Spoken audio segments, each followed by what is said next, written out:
mới đầu thì nhất là thời gian đầu thì nhớ nhà rất là nhiều, xong rồi nhưng mà cháu về nước năm đầu tiên rồi thì cũng quen hơn, thì sang đây bắt đầu thì quen dần.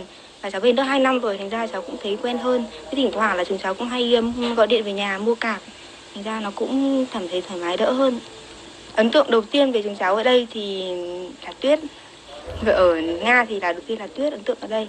Còn nói về nếu mà đi xa Kaza này thì có lẽ nhớ nhất là nhớ những con đường băng man, đường mà mọi người đi bộ thì có thể được gặp gỡ rất nhiều người Nga. Cháu nghĩ nhớ nhất là những người Nga, người Tatar ở đây. Cháu có hay xem VTV4 không? Có, chúng cháu ở đây mắc anten và nối chảo, mắc chảo nên là cũng thường xuyên xem, nhất là hay xem phim ở VTV4 ạ.